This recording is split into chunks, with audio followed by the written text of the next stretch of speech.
जितने भी लोग इसमें तैयारी कर रहे हैं मैं उनसे कहूँगी कि देखिए, अगर आपने इस भवंडर में आप कूद ही गए हैं तो अब आप सब भूल जाएं और कोशिश करिए कि आप अपना बेस्ट फुट फॉरवर्ड रखें। मुझे लगता है इस जर्नी में आपका एक कॉन्फिडेंट होना बहुत ज़रूरी है। मेरे कुछ दोस्त मेरे बहुत अच्छे कॉन्फिडेंट्स थे।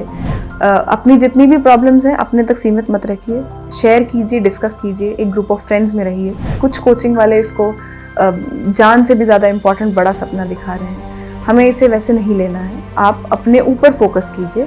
आप ये देखिए कि आपने शुरुआत क्यों की थी। अगर आपने कुछ सोचा है कि मुझे कुछ समाज के लिए करना है तो ये वन ऑफ द ऑप्शंस हैं, आप इसको वैसे ही लीजिए। आप जब सक्सेसफुल हो जाते हैं तो बहुत सारे लोग आपके पास उस सक्सेस को शेयर करने के लिए आ जाते हैं, बट जब आप फेल हो रहे होते हैं आपके पास कोई नहीं होता। आपके पास वो कुछ गिने चुने लोग होते हैं जो आपके हमेशा पास रहते हैं और आप उन लोगों को कभी नहीं भूलते हैं। स्लीपी क्लासेस के सारे सब्जेक्ट मुझे पता चला था कि स्लीपी क्लासेस मेरा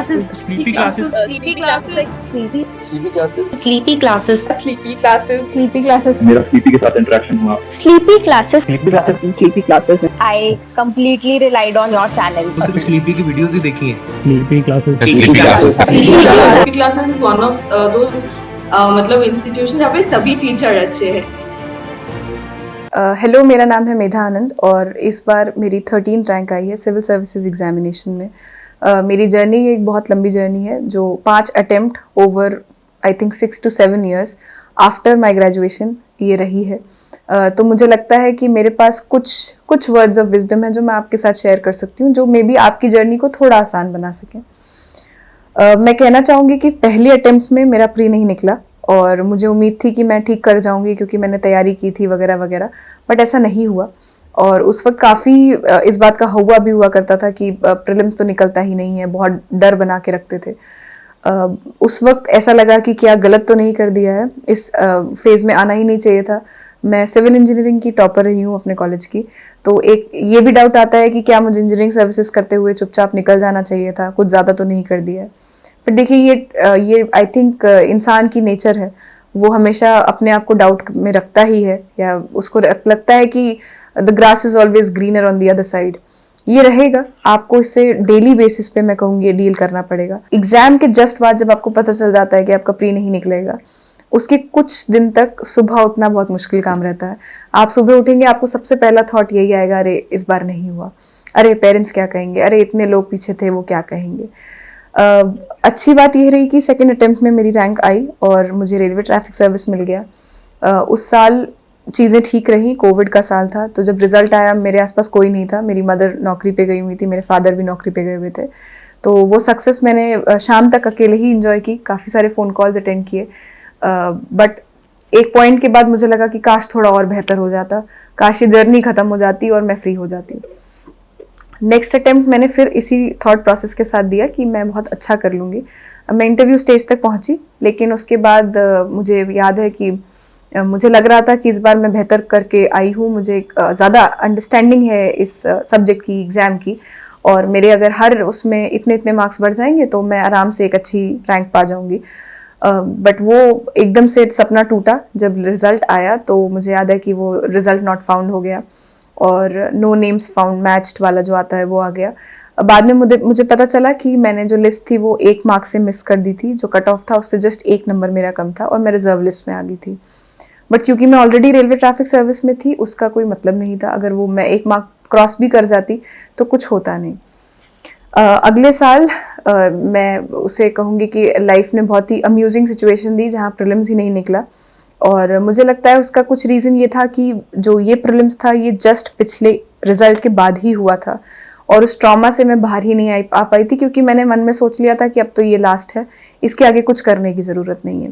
तो जो 4th अटेम्प्ट था उसका प्रीलिम्स ऐसे निकल गया और वो क्लियर नहीं हो पाया, क्योंकि मुझे लगता है कि मैं उस ट्रॉमा से अपने आप को बाहर नहीं निकाल पाई थी। और immediately within 10 days I think अगला प्रीलिम्स था और वो देना मेरे लिए बहुत मुश्किल हो गया। समहाउ मैंने दिया बट वो नहीं क्लियर हो। उसके अगले साल मैंने ये डिसाइड किया कि अब मैं अपनी सिर्फ ट्रेनिंग को एंजॉय करूँगी। मैं रेलवे ट्रैफिक में थी और बहुत सारी चीज़ें आपको मिस आउट करनी होती हैं जब आप तैयारी कर रहे होते हैं। तो जैसे अगर एक ग्रुप जा रहा है उदयपुर की ट्रेनिंग से माउंट आबू, तो आपको वो मिस करना पड़ जाता है, क्योंकि आपको लगता है कि अरे इतनी देर में मैं ये वाला अपना टॉपिक कंप्लीट कर लेती हूँ। तो मैंने सोचा कि लेट्स नॉट डू इट, और एक अटेम्प्ट मैं नहीं दूंगी, मैं सिर्फ अपनी ट्रेनिंग को एंजॉय करूंगी। देखिए कुछ एक्सटेंट तक हो भी पाती है, बट जब आप एक कांस्टेंट एस्पिरेंट मोड में रहते हैं तो आपके दिमाग में वही रहता है कि अरे थोड़ा सा पढ़ लेती हूँ, थोड़ा सा कुछ ये कंप्लीट कर लेती हूँ, एक टेस्ट सीरीज ज्वाइन कर लेती हूँ। एक अच्छा डिसीजन जो मैं कहूँगी उस टाइम का मेरी लाइफ का रहा, वो ये था कि मैंने एक टेस्ट सीरीज ज्वाइन कर ली मेंस की, जो मुझे थ्रू आउट द ईयर जिसने इन्वॉल्व रखा। 5th अटेम्प्ट में अगेन डर भी था प्रीलिम्स का, तैयारी मैंने की थी, जितने मॉक में दे सकती थी मैंने दिए, बट उसके बाद भी मुझे डर था कि व्हाट इफ नहीं निकला। देखिए वो हमेशा रहेगा, बट क्योंकि I already had a job, मुझे थोड़ा कम डर था। जितने भी लोग इसमें तैयारी कर रहे हैं मैं उनसे कहूँगी कि देखिए अगर आपने इस भवंडर में आप कूद ही गए हैं तो अब आप सब भूल जाएं, और कोशिश करिए कि आप अपना बेस्ट फुट फॉरवर्ड रखें। बहुत सारे ऐसे बच्चे होते हैं जो अच्छे कॉलेजेस से होते हैं, बहुत अच्छा अपनी लाइफ में कर रहे होते हैं, बट समहाउ इस एग्ज़ाम को नहीं क्लियर कर पा रहे होते हैं। उनको डिसहार्टन होने की ज़रूरत नहीं है। मुझे अभी भी ये लगता है कि इट्स जस्ट एन एग्जामिनेशन, आप उसको लाइफ एंड डेथ मत बनाइए। आप ये समझिए कि ये एक एग्ज़ाम है जो आपको एक जॉब देगा, और आपको उसको ऐसे ही लेना है। एक सपना है, बट वो ज़िंदगी से बड़ा सपना नहीं है। ऐसे फेजेस आ सकते हैं जहाँ आप थोड़ा डिप्रेस फील कर सकते हैं, आप उसमें वो काम करिए जो आपको पसंद हो।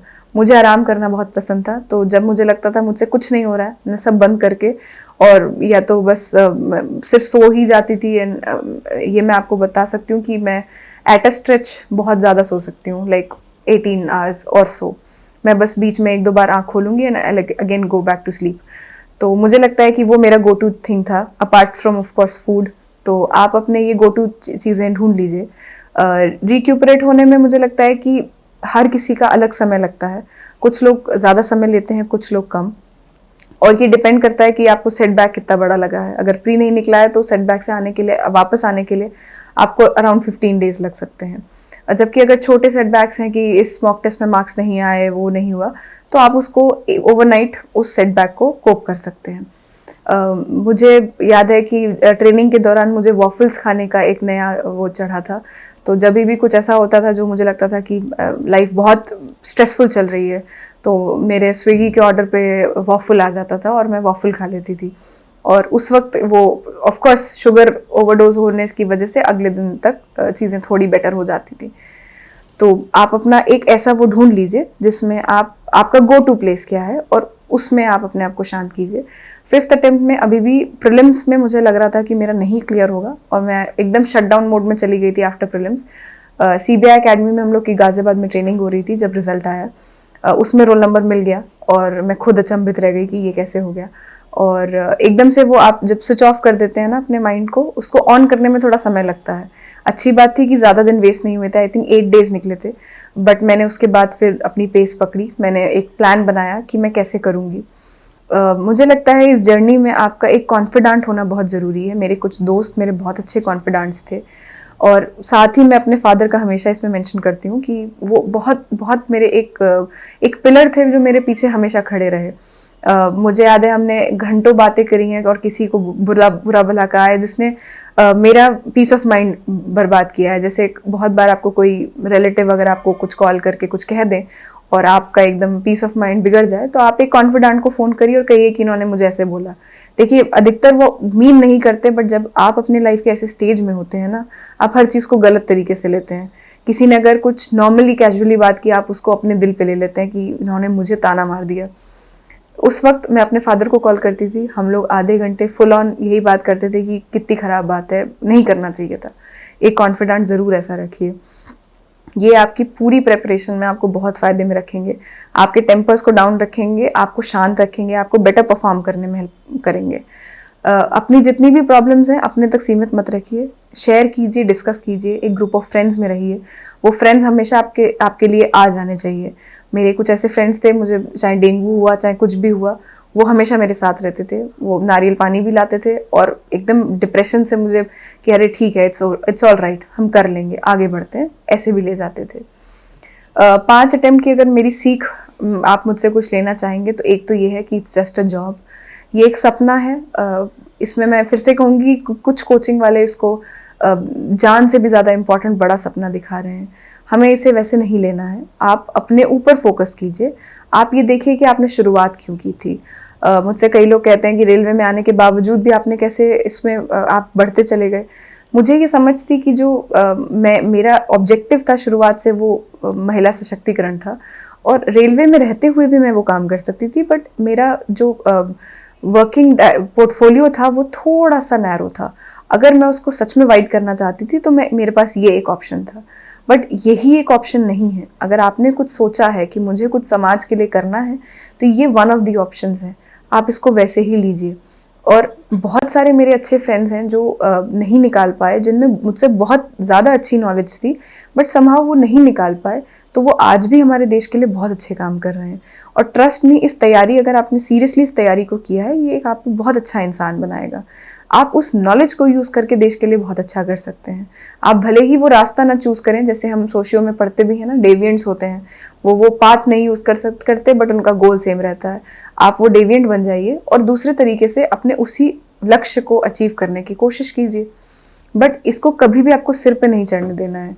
ये आपकी लाइफ से, आपके पेरेंट्स से, आपकी फैमिली से, आपकी खुशी से इम्पोर्टेंट कभी भी नहीं है। आप एक नॉर्मल एस्पेक्ट में इसको एक एग्जाम की तरह लीजिए। प्लान बी अगर हो सके तो रखें, क्योंकि आजकल के समय में बहुत ही ज़्यादा कॉम्प्लेक्सिटी बढ़ गई है और इवन ये श्योरिटी नहीं है कि क्या होगा। मेरे एक बहुत अच्छे सीनियर ने मुझे एक बात कही थी रिजल्ट आने के पहले कि मेधा, ऐसा भी हो सकता है कि तुम्हारी टॉप में रैंक आ जाए, बट ऐसा भी हो सकता है कि तुम लिस्ट से बाहर हो जाओ। किसी भी केस में अपना पीस ऑफ माइंड मत खोना, ना उसको सिर पे चढ़ने देना, ना सक्सेस को और ना ही उस एक फेलियर को। ये बात मैं हमेशा अपने दिल के करीब रखती हूँ, चाहे कुछ भी हो, आपको भी यही करना है। क्योंकि सक्सेस के टाइम पे, ये मोहापात्रा सर का मैं आपको एक वो बताती हूँ कि आप जब सक्सेसफुल हो जाते हैं तो बहुत सारे लोग आपके पास उस सक्सेस को शेयर करने के लिए आ जाते हैं, बट जब आप फेल हो रहे होते हैं आपके पास कोई नहीं होता। आपके पास वो कुछ गिने चुने लोग होते हैं जो आपके हमेशा पास रहते हैं, और आप उन लोगों को कभी नहीं भूलते हैं। जितने भी मेरे फ़ोन कॉल्स मेरे पास आए, मुझे बहुत भली भांति पता था कि कौन वो कुछ हैंडफुल ऑफ लोग हैं जो मेरे साथ हमेशा रहे, और कौन वो हैं जिन्होंने अचानक से जान पहचान निकाली है कि ये तो हमारी बिटिया थी, हमें तो पता था कर ही जाएगी। आपको भी ये बात ध्यान रखनी है, जो अपने वो क्लोज्ड वंस हैं उस ग्रुप को नहीं छोड़ना है। उन्होंने हमेशा आप पे बहुत भरोसा दिखाया है, उस भरोसे के लिए आपको इस एग्ज़ाम को एक एग्ज़ाम की तरह ट्रीट करना है। आप उनको फेल नहीं होने दे सकते। अगर आपने कुछ भी ऐसा किया जो ठीक नहीं है लाइफ में, एग्ज़ाम में नहीं, तो आप उनको फेल कर रहे हैं अगेन लाइफ में। अगर मैंने बहुत सारे फेलो एस्पिरेंट्स को देखा है कि नहीं निकलता है तो वो हमेशा एक पिंच रह जाता है, वो क्वाइट में उनके साथ कोई नहीं होता है। आप उसको पिंच ना रहने दीजिए, क्योंकि आपको ऐसा देख के आपके परिवार वाले बहुत परेशान होंगे। जब तक आप इस प्रोसेस में हैं, अपना बेस्ट दीजिए, किसी चीज़ को आपको रोकने मत दीजिए। जो आपको रिसोर्स, जहाँ आपको अच्छी पढ़ाई करना आपको लगता है आपकी होती है, आप कीजिए। लेकिन once you are out of this loop, you are out of this loop. It was just an exam. ये एक ऐसा स्किल सेट चाहता है जो बहुत अच्छे लोगों में भी नहीं हो सकता और बहुत एवरेज लोगों में भी हो सकता है। इसको आप ऐसे ही ट्रीट कीजिए और एकदम खुशी से पढ़िए, मन लगा के पढ़िए। सोशियोलॉजी में स्लीपी क्लासेस एक प्लेटफॉर्म है यूट्यूब पर, उनकी सोशियोलॉजी की लेक्चर सीरीज फॉलो की। So I did a sleepy classes YouTube marathon. I would binge sleepy classes day and night. Sleepy classes के मैंने सारे लेक्चर्स बहुत रिलीजियसली फॉलो करे हैं। मेरा स्लीपी के साथ इंटरेक्शन हुआ और मैंने जो हमारी वीडियो सीरीज सोशियोलॉजी पे सर पढ़ी हुई है, बहुत ही हेल्पफुल है। मैंने स्लीपी क्लासेस की ऑनलाइन वीडियोस देखी।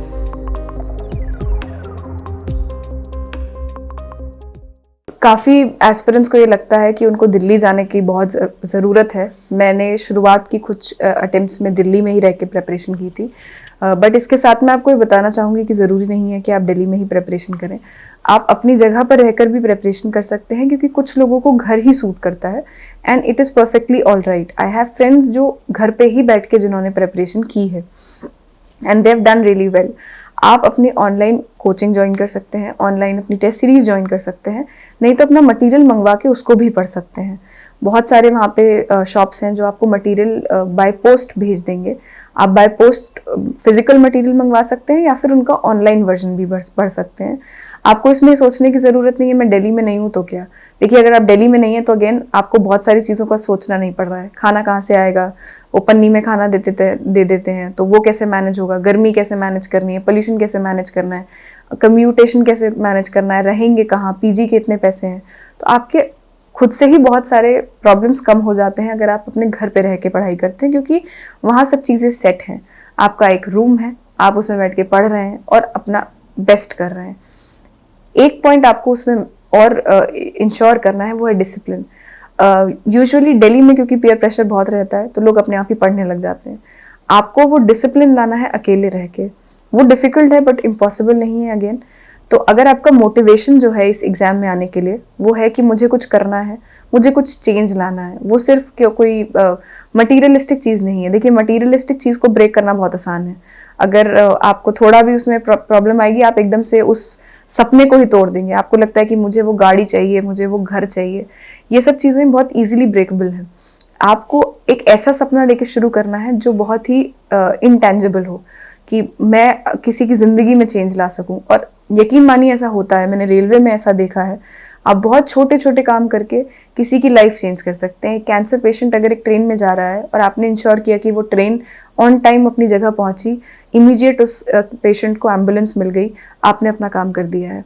और आपको इतनी अच्छा लगेगा ये काम करके कि आपको लगेगा कि बस सफल हो गया। जितनी भी मैंने टेंशन ली, अकेले पढ़ाई की, दिन रात फ्रेंड्स की शादियां मिस की और सब मिस किया, वो सब सफल हो गया। तो आपको यही करना है। और मुझे लगता है कि डीकेटी अपने माध्यम से ये इंश्योर करता है कि जो बच्चे कहीं भी बैठ के तैयारी कर रहे हैं उनको वो प्रॉपर गाइडेंस मिले उन लोगों से जो कभी एक नॉर्मल एस्पिरेंट होते थे बट अब क्योंकि लिस्ट में नाम आ गया है और वो कुछ इस तरफ हो गए हैं, वो इंश्योर करते हैं कि आप तक वो मैसेज पहुंचे, एक अनफिल्टर्ड मैसेज जो कोई कोचिंग वाले नहीं कर रहे हैं, क्योंकि अगेन वो एक ड्रीम सेल कर रहे हैं। यहाँ पे ऑब्जेक्टिव ये है कि किसी की एक कहानी सुनाना, एक टू द पॉइंट ये बताना कि उन्होंने लाइफ में क्या किया है। तो थैंक यू डीकेटी, आप अच्छा काम कर रहे हैं, good job and all the best to all the aspirants.